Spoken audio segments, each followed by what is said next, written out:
Buenas, buenas. ¿Qué tal? ¿Cómo andan? Bienvenidas, bienvenidos. ¿Cómo está Juliana?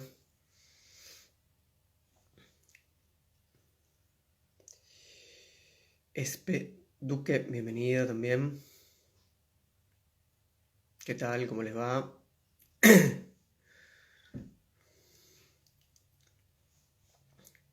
Bueno, acá estamos bajo esta luz amarilla. Va a ir cambiando de acuerdo si me muevo, pero tampoco queda tan mal, ¿no? Eh, bueno, este videito, este vivo, es un poco para presentarles, comentarles sobre el próximo taller, el próximo grupo de estudio que vamos a empezar ahora en el mes de junio, o sea, esta semana que empieza ahora, no, la otra, faltan 10 días. Em, Sobre todo porque tiene un tema, unos autores no tan conocidos, y entonces me parece importante que, nada, presentárselos, comentarlos un poco. Eh,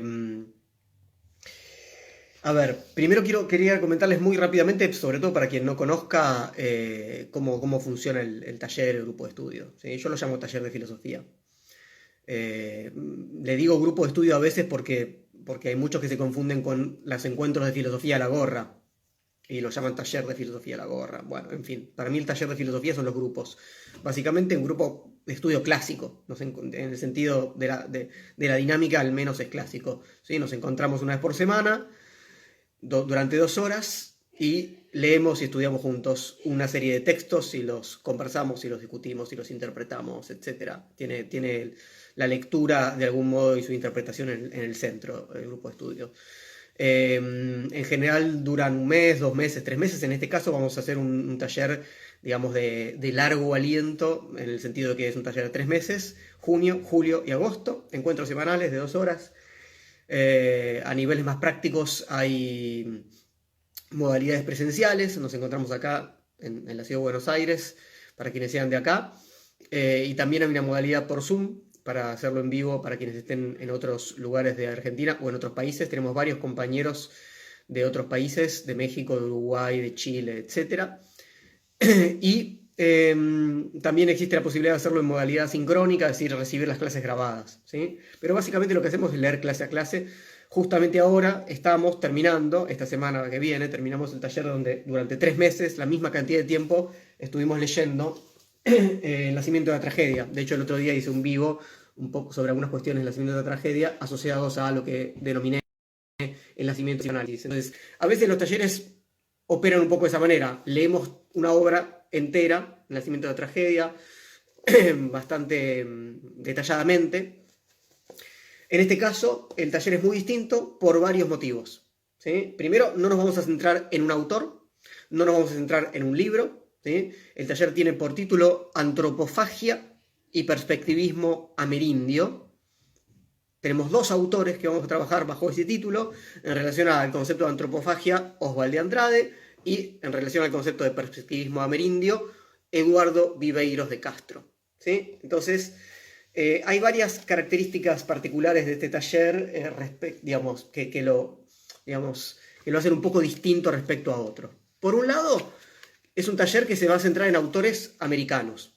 Y en general, diría, el 90% de los talleres que yo hago, hace ya 15 años que hago estos grupos de estudio, realmente fui muy conservador en el sentido de que seguí de alguna manera mi formación en la Facultad de Filosofía y Letras de la Universidad de Buenos Aires, una formación donde el 95% de lo que se ve son autores europeos, básicamente, ¿sí? Y realmente se ve muy poco del pensamiento americano. Entonces, yo seguí un poco esa impronta.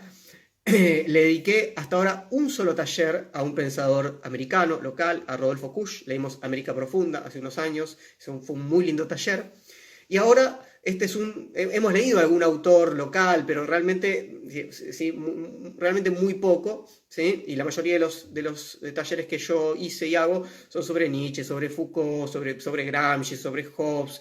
Depende del caso, pero en general los autores de la tradición occidental más clásicos, digamos, aun si son contemporáneos.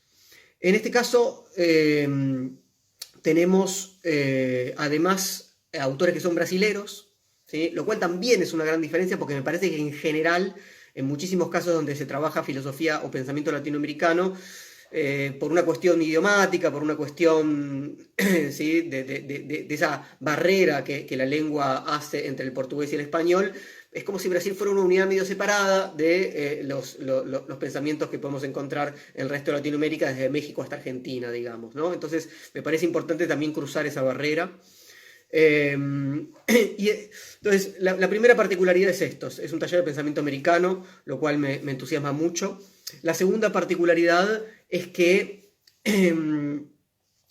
estos dos autores, Oswald de Andrade y Eduardo Viveiros de Castro, ahora se los voy a presentar un poco, no son filósofos en el sentido estricto del término, sin dudas, ¿sí? Oswald de Andrade es sobre todo un poeta, un poeta, un escritor, un periodista, alguien que, básicamente un escritor que viene, su fuerte es la poesía, pero escribió novela, escribió muchísimo en periódicos de distinto tipo, etc.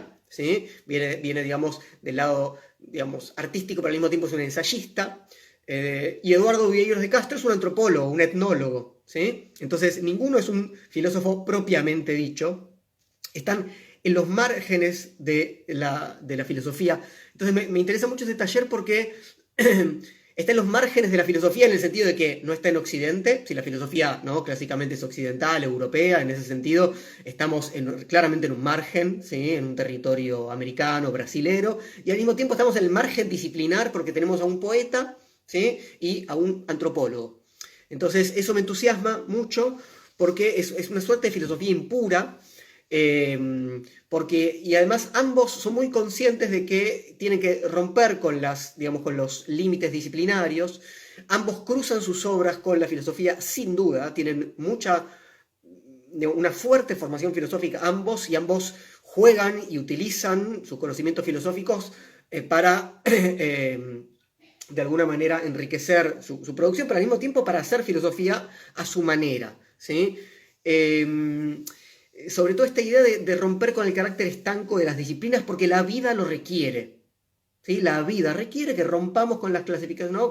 con el filósofo hablando del filósofo en una cosa endogámica que no nos lleva en general muy lejos.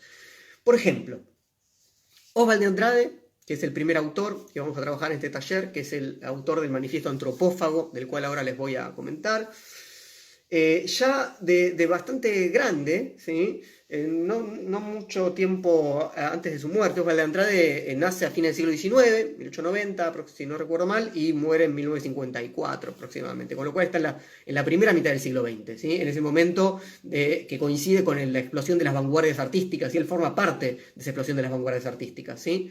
Pero en el año 1950, ¿sí?, él intenta ingresar en la Facultad de Filosofía de San Pablo, Oswald de Andrade de San Pablo, y entonces presenta una tesis filosófica muy extraña, muy original, muy poco académica, no consigue entrar, ¿sí? La tesis se llama La crisis de la filosofía mesiánica. Quiero leerles un poco para ver esta cuestión de la ruptura de la disciplina como, ¿no?, como cuestión cerrada sobre sí. Dice así Oswald de Andrade: Homero señala la existencia de la antropofagia ritual entre los griegos. Y según la documentación del escritor argentino Blanco Vilalta, esta fue encontrada en América Latina entre los pueblos que habían alcanzado una cultura elevada: aztecas, mayas, incas. Según la expresión de Colón, comían hombres. No lo hacían, sin embargo, por gula o por hambre. Se trataba de un rito que, encontrado también en otras partes del globo, expresa un modo de pensar, una visión del mundo que caracterizó cierta fase primitiva de toda la humanidad. Considerada así, la antropofagia como Weltanschauung, como cosmovisión, mal se presta a la interpretación materialista e inmoral que de ella hicieron los jesuitas y colonizadores. Al contrario, como acto religioso, pertenece al rico mundo del hombre primitivo. Su sentido armónico y comunal se opone al canibalismo, que viene a ser la antropofagia por gula, y también la antropofagia por hambre, conocida a través de la crónica de las ciudades sitiadas y de los viajeros extraviados. ¿Sí? O sea, Pasa ahí algo muy distinto, dice Oswald de Andrade con la antropofagia. No se trata de hambre, ¿sí? Es otra operación. La operación metafísica ligada al rito antropofágico es la de la transformación del tabú en tótem, del valor opuesto, ¿sí? Tabú, al valor favorable. La vida es devoración pura. En ese devorar que amenaza a cada minuto la existencia humana, cabe al hombre totemizar el tabú. ¿Qué cosa es el tabú sino lo intocable, el límite? Mientras que el hombre occidental, en su escala axiológica fundamental, elevó las categorías de su conocimiento hasta Dios, bien supremo, el hombre primitivo instituyó su escala de valores hasta Dios, mal supremo. Hay en esto una radical oposición conceptual que genera una radical oposición de conducta. Y todo esto se relaciona, dice Oswald de Andrade, con la existencia de dos hemisferios culturales que dividieron la historia en matriarcado y patriarcado. Oswald de Andrade empieza a trabajar estos términos a comienzos del siglo XX. ¿Sí? Aquel, por supuesto lo preceden, ¿sí? Aquel es el mundo del hombre primitivo, el matriarcado, el patriarcado, el del hombre civilizado. Aquel produjo una cultura antropofágica, una cultura mesiánica. Por eso esta tesis se llama la crisis de la filosofía mesiánica, la crisis de la filosofía occidental. ¿Sí? A la crisis de la filosofía occidental hay que oponer otro tipo de filosofía. Entonces, les leo algo más para que vean de esta tesis. Dice, la filosofía nunca fue una disciplina autónoma. Esto es lo que yo les estaba indicando. ¿Sí? O a favor de la vida o en contra de ella. Engañando a los hombres o creyendo en ellos. La filosofía siempre dependió de las condiciones históricas y sociales en que tuvo lugar. He aquí la primera afirmación de la presente tesis que coincide no solo con Karl Marx, sino también con Kierkegaard y con Friedrich Nietzsche. Tanto Nietzsche, Oswald de Andrade es un gran lector de Nietzsche, de Kierkegaard, bueno, de Marx también, de hecho tiene toda una etapa comunista, de afiliación al Partido Comunista Brasilero, etc. Bueno, entonces, primera cuestión, leí un fragmento de la tesis filosófica que escribe Oswald de Andrade, que es un poeta, ¿sí? Pero donde continúa algo que hace a lo que después les voy a mostrar, que es el Manifiesto Antropófago, que es un texto 20 años anterior, 20 y pico años anterior. Sin embargo, él sigue imbuido en esta concepción antropofágica, de la cual vamos a seguir hablando, pero que ya vieron que nos permite contraponer un tipo de cultura, de sociedad y de filosofía que se llama mesiánica, occidental, patriarcal, con un tipo de cultura de la devoración antropofágica. Y eso implica, entonces, una filosofía, como dice, abierta a la vida. En Viveiros de Castro, que es un antropólogo en este caso contemporáneo, ¿no? Que está produciendo ahora y que es gran lector de Oswald de Andrade, por eso también la relación, por eso también un taller donde crucemos a los dos, porque Oswald de Andrade es leído y utilizado por Eduardo Viveiros de Castro. Viveiros de Castro produce ahora en el siglo XXI. ¿Sí? Bueno, les leo algo sobre este cruce de disciplinas, que es lo primero que quiero comentarles. Dice así. Para Lévi-Strauss, ¿no? Digamos, uno de los, digamos, el fundador de la, creo yo, si no cometo ningún error, el fundador de la antropología estructural. ¿Sí? Para Lévi-Strauss, las mitológicas, una obra de sus obras principales, son una especie de versión que engloba todas las otras versiones, puesto que es capaz de dar cuenta de todas las otras y de sí misma, cosa con la cual justamente yo no acuerdo. Parto del principio de que ellas son solo una versión más. Mi intención es tratar las mitológicas como el resultado de una experiencia, una respuesta a la pregunta: ¿qué sucede cuando la mitología filosófica occidental encuentra la mitología indígena? Por mitología filosófica entiendo la mitología que dio origen a la filosofía. Los mitofilosofemas de lo continuo y lo discreto, de los intervalos y del movimiento, del número y del ritmo, del uno y de lo múltiple, de la medida y del logos, del ser y de la nada. En suma, los temas que organizan las mitológicas, la obra de Lévi-Strauss, y que son temas griegos, son temas eleáticos, temas presocráticos, que están en el origen de la metafísica occidental. Entonces mi idea sería, tomemos las mitológicas como una versión occidental de los mitos amerindios. Esto es como si dijéramos una versión contada por un nativo de Occidente, un indio griego. Este sería el eje teórico y retórico del libro. Entonces, ¿ven lo que hace Viveiros de Castro? Dice, bueno, nuestra antropología en última instancia o buena parte de nuestra antropología se basa en mitos occidentales, griegos, en una metafísica griega, y a partir de ahí lee, ¿sí?, la metafísica y los mitos amerindios. Nosotros vamos a trabajar en el taller tanto estas son La mirada del jaguar, es un libro de entrevistas de Viveiros de Castro que les recomiendo mucho. Hay un libro un poco más complejo teóricamente, que es el que vamos a trabajar en el taller, que es Metafísicas caníbales. Esta es la versión en portugués, pero existe una versión en español de Metafísicas caníbales, es esta, la que vamos a trabajar. Y quiero leerles algo de acá. Dice Viveiros de Castro: porque se trata efectivamente de filosofía, nos agrade o nos inquiete. O más bien, se trata de restablecer cierta conexión entre la antropología y la filosofía, pasando revista nuevamente a la problemática transdisciplinaria que se ha constituido a un lado y a otro de la imprecisa frontera entre estructuralismo y postestructuralismo. Durante ese breve instante de efervescencia y de generosidad del pensamiento, inmediatamente anterior a la revolución conservadora, que en el curso de los últimos decenios se ha mostrado particularmente eficaz para transformar el mundo, tanto desde el punto de vista ecológico como del político, en algo perfectamente irrespirable. Entonces, Viveiros de Castro dice, bueno, hubo una potencia del estructuralismo y el postestructuralismo, es decir, Viveiros de Castro va entre... si no conocen qué es el estructuralismo y el postestructuralismo, les suena algo muy complicado, es el taller adecuado para que se acerquen a esto, ¿sí? Por un lado vamos a ver algo de la antropología del pensamiento estructural, ¿sí?, que como ustedes saben está en el marxismo en Althusser, está en Lacan en el psicoanálisis, etc., ¿sí?, parte de las investigaciones de Saussure en el campo de la lingüística, ¿sí?, pero sobre todo es Lévi-Strauss el que lo lleva a triunfar en el ámbito, digamos, de las ciencias sociales.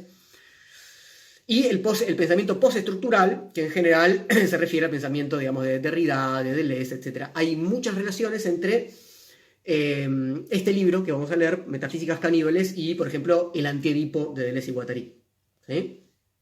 Entonces, lo que dice Viveiros de Castro es que ese pensamiento entre estructuralismo y postestructuralismo tuvo una potencia, ¿sí?, muy importante para transformar lo que somos, etc. Y que eso fue, digamos, en la etapa inmediatamente posterior, o sea, en los últimos años, en los últimos decenios, ¿sí?, amenazado por una posición demasiado conservadora. Entonces dice, tenemos que volver de alguna manera, rescatar esa potencia, ¿sí?, transdisciplinaria que se dio entre el estructuralismo y el postestructuralismo, entre antropología, filosofía, psicoanálisis, etcétera, etcétera, marxismo, ¿sí? Entonces dice, un doble trayecto, propongo, una lectura cruzada entre la antropología y la filosofía, informada por el pensamiento amazónico, ¿sí?, porque esta es la novedad. Viveiros de Castro hace trabajo, ¿no?, de campo, como un etnólogo. Por un lado, es absolutamente esencial recordar aquí los fundamentos amerindios del estructuralismo, y por otro lado, por el estructuralismo disidente de Gilles Deleuze. Y también el destino es doble. Es decir, ¿qué buscamos con esto? Aproximarse al ideal de una antropología en cuanto a ejercicio de descolonización permanente del pensamiento, y proponer otro modo de creación de conceptos distinto al modo filosófico. Fíjense, es absolutamente ambicioso esto, me encanta, ¿sí? Dice, ¿qué es la antropología? Un ejercicio de colonización permanente del pensamiento.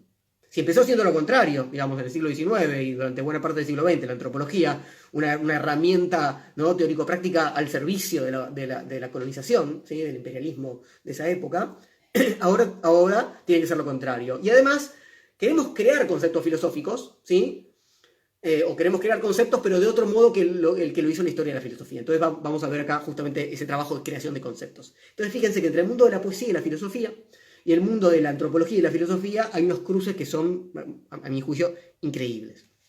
Entonces, ¿qué vamos a leer en este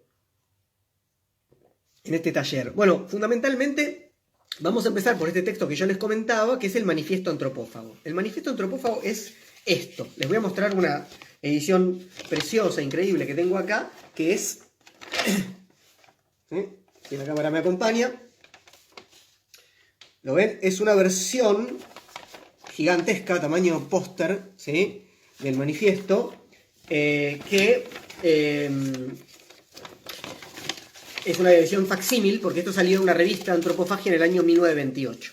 Como ustedes verán acá, y como estuve publicando en las redes en los últimos días, y reconocerán seguramente esta imagen, esto está basado en un cuadro de Tarsila do Amaral, ¿sí? Que en colores, que está en el MALBA, el Museo de Arte Latinoamericano de Buenos Aires, acá en Buenos Aires, y que seguramente muchos de ustedes conocen. Tarsila do Amaral era en ese momento la esposa de Osvaldo Andrade. Ella cuenta lo siguiente, les leo. El movimiento antropofágico de 1928 tuvo origen en un lienzo mío titulado Avaporú, antropófago. Una figura solitaria, monstruosa, con pies inmensos, sentada sobre una llanura verde, con un brazo doblado reposando sobre la rodilla y la mano sosteniendo el peso pluma de su minúscula cabecita. Enfrente un cactus estalla en una flor absurda. Esa tela fue esbozada el 11 de enero de 1928. Osvaldo Andrade y Raúl Bopp, el creador del famoso poema Cobra Norato, ambos conmocionados ante el Avaporú, lo contemplaron durante un largo rato. Imaginativos, sintieron que de ahí podía surgir un gran movimiento intelectual, que es lo que efectivamente surgió, ¿sí? A partir de ese cuadro de Tarsila do Amaral, que por eso es tan importante, ¿sí? Surgió el movimiento cultural antropófago que formaba parte del movimiento modernista en el cual ellos venían involucrados muy fuertemente, asociado a las vanguardias europeas, pero devorándose de algún modo las vanguardias europeas. Ahora vamos a hablar de eso, ¿sí? Entonces sigue un poquito más contando Tarsila de su propio cuadro, ¿sí? Ahora un paréntesis, dice, algunos años después, Sofía Caversasi Villalba, temperamento de artista que emanaba belleza y sensibilidad, decía que mis lienzos antropofágicos se parecían a sus sueños, porque hay varios lienzos antropofágicos. Si se fijan en la publicación que hice en Instagram, van a ver varios de esos lienzos. Solo entonces comprendí que yo misma había plasmado imágenes subconscientes, sugeridas por historias que había oído de niña. La casa embrujada, la voz que gritaba desde lo alto, me caigo, y dejaba caer un pie que me parecía enorme. Me caigo, caía otro pie, y después la mano, otra mano, y todo el cuerpo aterrorizando a los pequeños. Bueno, esa es un poco Tarsila contando la historia del comienzo, ¿sí? De la revista Antropofagia, el movimiento antropófago y de el manifiesto, ¿no? Que como ustedes saben es un género propio de las vanguardias artísticas de comienzo del siglo XX, el manifiesto artístico. ¿Sí? Conocemos muchos de los movimientos europeos, ¿sí? Surrealista, dadaísta, futurista. Bueno, de hecho el futurismo es uno de los, de las vanguardias que tienen mucha influencia en Osvaldo Andrade y el manifiesto antropófago, ¿sí? No sé si sabían, pero Horacio González, para quienes no sean de Argentina y no lo conozcan, un gran intelectual nuestro que falleció el año pasado creo que fue, sociólogo. Horacio González estuvo exiliado, entre otros lugares, en Brasil. En San Pablo, de hecho, hizo su tesis doctoral. Y por eso, y porque además de eso, sin duda, siempre se interesó mucho sobre la producción, digamos, de pensamiento y cultura en Latinoamérica. Tiene un texto precioso que está acá en este libro, que se llama La Palabra Encarnada, que recoge varios de sus artículos, ¿sí? Que se llama Literatura caníbal y filosofía del rechazo, y quiero leerles porque él presenta el manifiesto, la importancia del manifiesto antropófago, ¿sí? Como solo él puede hacerlo. Dice así, Horacio González. En la década de 1920, el escritor brasileño Osvaldo Andrade escribió 2 manifiestos literarios, de cuya importancia atestiguan los debates que aún inspira. A diferencia del programa presentado por el argentino Oliverio Girondo en 1924, de similar intención, pero ya relegado al archivo de las bibliografías especializadas. O sea, acá Horacio González dice algo fundamental. De hecho, Oliverio Girondo y Osvaldo Andrade se conocieron, ¿sí? Pero dice, Osvaldo Andrade tiene una potencia que sigue siendo actual de algún modo, ¿sí? Y por eso, de hecho, lo toma Viveiros de Castro, etc. Es realmente uno de los manifiestos, quizás uno de los más importantes, sin dudas, de todo el movimiento cultural, artístico, poético latinoamericano. Y, sobre todo, sigue generando efectos hoy en día de un modo muy fuerte. Entonces dice, Osvaldo Andrade había echado mano a una idea canibalista para enjuiciar la relación entre el mundo europeo de la máquina y las culturas americanas premodernas. Con un conjunto de aforismos de tono humorístico, apuntes telegráficos de un espíritu hedonista, declaraba su aceptación del progreso bajo la forma de la maquinaria y la nueva poesía. Esto es fundamental. Uno lee el Manifiesto Antropófago, es una pieza increíble en muchos aspectos, uno de los cuales es que es muy divertido, ¿sí? Y que, les decía, como parte de las herencias del futurismo, ¿sí? Acepta la máquina, no rechaza la máquina, todo lo contrario. Dice, al mismo tiempo postulaba un Brasil con experiencias primordiales de felicidad sensual, al que solo debía interesarle lo que no era de él. Ley de antropófago, denomina Andrade a esta ubicación del proyecto humano en un mundo sin fechas ni rúbricas. Sería un mundo sin política ni dominación, sin penitenciaría, sin complicidad de conciencias sagradas, sorprendido en el momento de decidir su relación con la civilización maquinista e intelectual transatlántica. Este mundo de instintos, sexualidades y energías secretas, influido por anticipadas lecturas freudianas tomados un poco en solfa, proponía reemplazar los ejercicios ideacionales por las simples señales de ruta. Pero dejaba clara su modernidad, inspirada en los documentos futuristas de la década anterior, al aceptar el recibimiento antropofágico de la cultura locomotriz e industrial europea. ¿Qué hacer con ella? Comerla. El ánimo pasallesco de este manifiesto, una cargada a las corrientes poéticas inspiradas por el italiano Marinetti, aunque tomando sus temas, es una confiable introducción al tema de la diferencia entre Europa y América. ¿Cómo interpretarla sin hacer de esa brecha un burocrático patos de la distancia? Simplemente, a la distancia no había que protegerla, ni envidiarla, ni aumentarla, ni achicarla, ni escupirla, ni disimularla. Había que devorarla. Un indio bufonesco en medio de un carnaval vengativo, pero sin locura, tragaba aparatos de televisión y transfusores de sangre. Es un texto increíble que continúa, por supuesto, pero quería mostrarles un poco la lectura de Horacio González. Entonces, venimos cerrando con quienes participan del taller El nacimiento de la tragedia. Nietzsche decía, ¿sí? Con la risa se mata el espíritu de la pesadez. Horacio González dice, este es un texto, ¿no? Con mucho humor, es un texto payasesco de alguna manera. Por ejemplo, dice acá una de las líneas más famosas, ¿no? del manifiesto, que está escrito, ¿no? Con este estilo telegráfico, como si fueran aforismos muy cortos. Uno de los más famosos dice, to be or not to be, that is the question, ¿no? Toma, ¿no? a Shakespeare y cambia el to be por el tupí, porque sobre todo es el pueblo tupí guaraní el que es más importante para este manifiesto, y en buena parte también para lo que va a aparecer en Viveiros de Castro, ¿no? En última instancia, ¿de qué se trata este taller? Todavía quiero comentarles algunas cosas más de Viveiros de Castro, ¿no? Y leerles algo más de Viveiros de Castro. Pero se trata justamente de la alteridad. ¿Sí? De hecho, la frase que elegí, que también, para la invitación al taller, que también es de Osvaldo Andrade del manifiesto, es la que dice, como comienza prácticamente, el manifiesto comienza así, se los leo. Tiene dos o tres aforismos de comienzo. El número 1 dice, solo la antropofagia nos une, socialmente, económicamente, filosóficamente. Y el aforismo 5 dice, solo me interesa lo que no es mío. Ley del hombre, ley del antropófago. Entonces, si yo tuviera que definir muy rápidamente de qué se va a tratar este taller, y por eso elegí esta frase, tiene que ver con el problema de la alteridad, el problema del otro. Me interesa solo lo que no es mío. No la identidad, la alteridad. No la repetición, la transformación.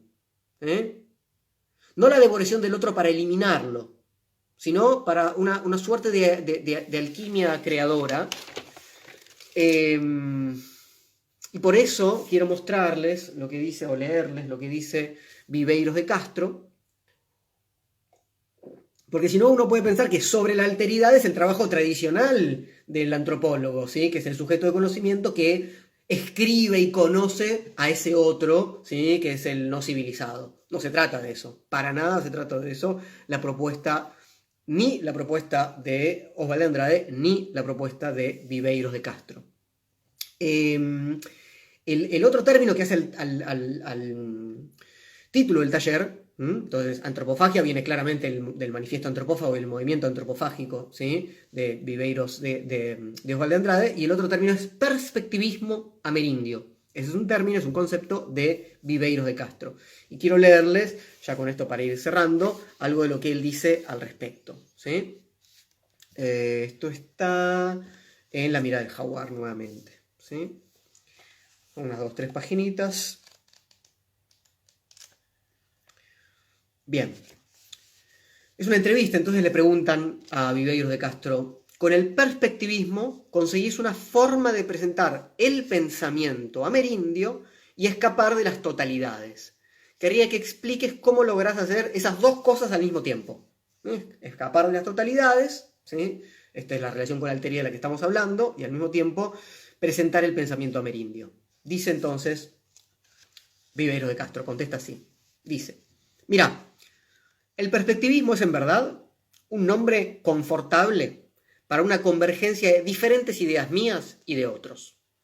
Ideas filosóficas, ideas antropológicas, ideas etnográficas, y es una confluencia de mi lectura de el libro Nunca fuimos modernos, de Bruno Latour, con mi lectura de la etnografía de Tania Tzole Lima, mi interpretación del canibalismo tupinambá, estos son los tupí de los cuales hablábamos, ¿sí? Y mi propia etnografía de los arahueté, que es otra de los pueblos con los que él trabajó.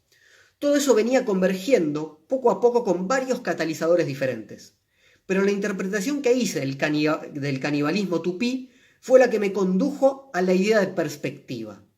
Tuve una iluminación. Me di cuenta que el canibalismo ceremonial, tal como era practicado por los tupinambá del siglo XVI, era un proceso de conmutación de perspectivas, de asunción del punto de vista del otro. Era un cierto régimen de alteridad, sui generis, que implicaba un salir de sí. En realidad lo que hice fue un juego de inversión conceptual medio perversa. Pensé, el canibalismo es normalmente interpretado como una absorción del otro, una introyección del otro. ¿Y si fuera lo contrario? ¿Y si el canibalismo en verdad fuera una manera de salir de sí mismo, de transformarse en otro y no de transformar al otro en sí? Al asimilar al otro se reduce su alteridad. Hay una interpretación errada de la antropofagia osvaldiana, dice, ¿no? Diciendo, bueno, hay que entender bien lo que Osvaldo Andrade proponía por la antropofagia.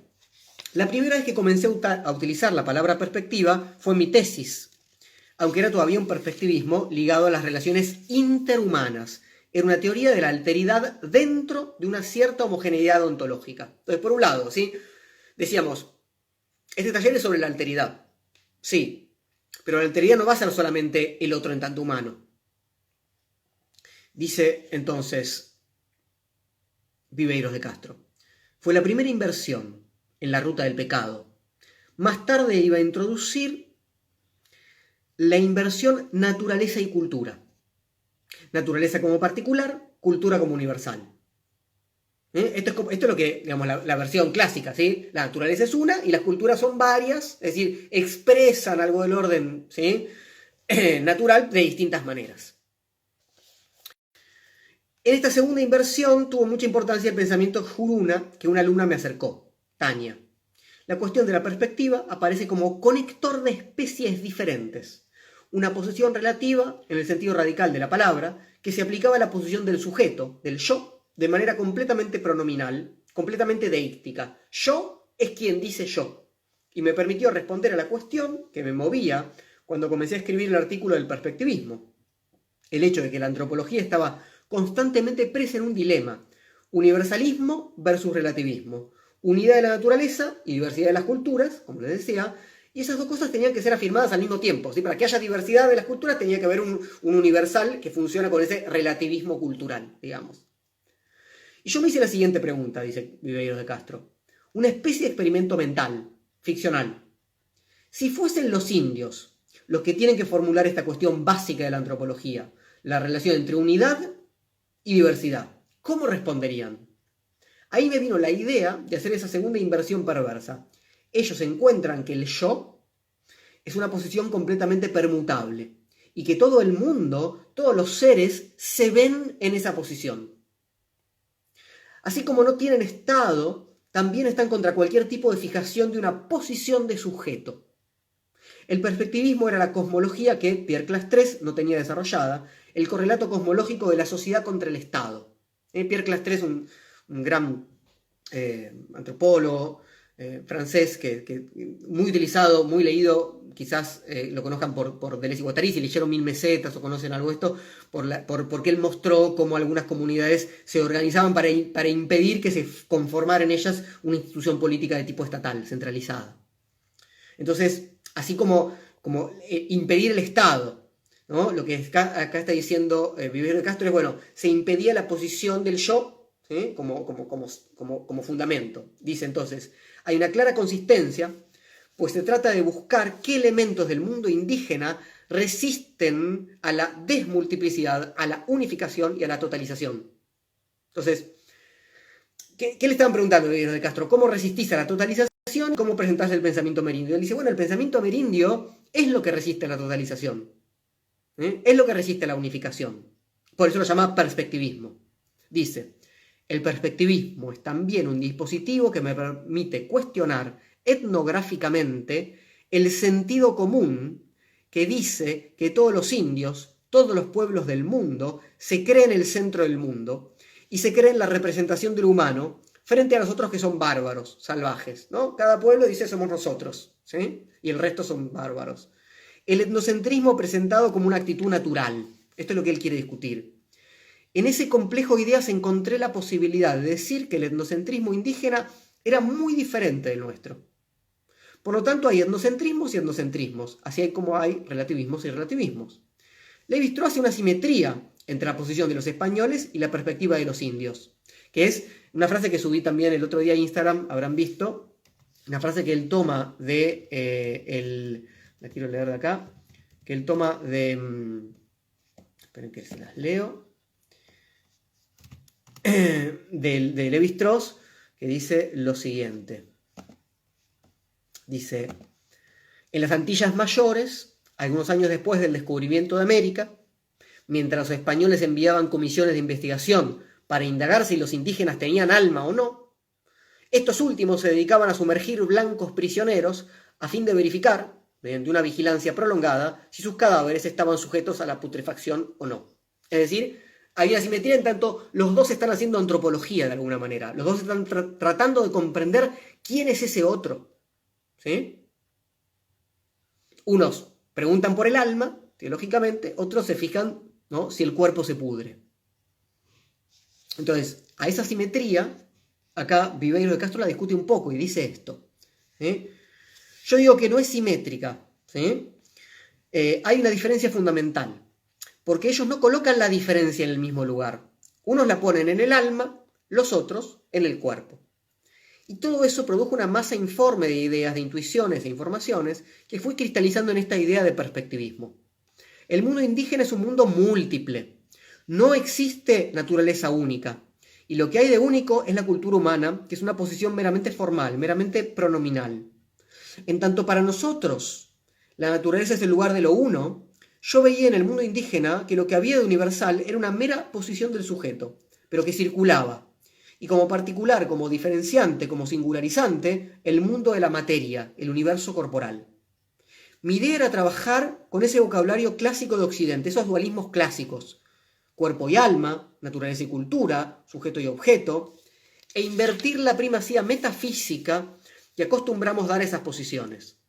Allí, donde colocábamos al yo como anterior al otro como una posición derivada, yo sugería que en el mundo indígena sucede lo contrario. El yo adopta una posición derivada. El yo es un caso particular del otro. Allí donde vemos la naturaleza como una y la cultura como múltiple, al tiempo que lo múltiple se presenta como una degeneración de lo uno, el mundo indígena ve lo contrario. Ve la multiplicación de las naturalezas como la llave de la cosa y la unidad como algo meramente formal. Y allí donde nosotros atribuimos al alma una función singularizante y diferenciadora, en tanto la materia unifica, ¿no?, y es el alma lo que nos diferencia, la materia indiferencia, la materia mistura, el cuerpo es lo mismo para todo el mundo indígena ve lo contrario. El espíritu como siendo esencialmente uno y al mismo tiempo humano, indiferente, genérico. En el mismo sentido, allí donde nosotros vemos lo humano como una cosa especial, como una sustancia que interviene el orden de la creación, una posición privilegiada dentro del universo, los indios ven lo humano como el punto de partida, la sustancia base, porque todo es humano. La diferencia entre humanidad y animalidad se establece, por lo tanto, a partir de una humanidad común, y no hay una humanidad que se establezca a partir de una animalidad común. ¿Sí? Para Occidente, dice Viveiros de Castro, esta es parte de su idea, nosotros somos animales con una diferencia, pero aceptamos una animalidad común. En cambio, para el pensamiento americano, dice, un jaguar es una persona, ¿sí?, que está disfrazada de algún modo como jaguar. Es algo así como un darwinismo al contrario, dice. Los animales en algún momento fueron personas y nosotros, y no somos nosotros los que fuimos animales. Los monos eran hombres y se convirtieron en monos, digámoslo así. Un evolucionismo al contrario. Bueno, una cita extensa, pero me interesaba mostrarles justamente cómo trabaja Viveiros de Castro tratando de tomar las categorías metafísicas, dualistas, clásicas, ¿sí?, alma y cuerpo, uno, múltiple, etcétera, etcétera, naturaleza, cultura, ¿sí?, y repensarlas, ¿sí?, a partir de, ¿no? O sea, no se trata simplemente de conocer al otro, ¿sí?, conocer el pensamiento americano como conocer al extraño, ¿no?, sino de repensar a partir del pensamiento americano, ¿sí?, esas categorías. Y en ese sentido, la frase de invitación al taller de Osvaldo Andrade, solo me interesa lo que no es mío, ¿sí?, es esa cuestión de la devoración que permite, espero, nos permita durante estos 3 meses de lectura, trabajar contra esa posición que él denomina narcisista, muy narcisista. De hecho, él dice que Metafísicas Caníbales es así como Deleuze y Guattari escribieron el anti-Edipo contra el mito de Edipo del psicoanálisis. Él dice que esto es una especie de anti-narciso, ¿sí?, porque ese narciso es la posición occidental por excelencia que él quiere discutir. Así que bueno, nada, yo estoy muy entusiasmado, eso lo verán, no lo puedo evitar que se haga evidente, así que con esta lectura que vamos a empezar dentro de poco, espero que hay varios grupos, ya que hay mucha gente y demás, pero hay lugares para quien quiera sumarse. Ojalá que más se sumen para leer estos textos muy, muy potentes. Y bueno, los estaremos viendo, ¿sí? Mando un abrazo y les agradezco por esta escucha atenta este rato.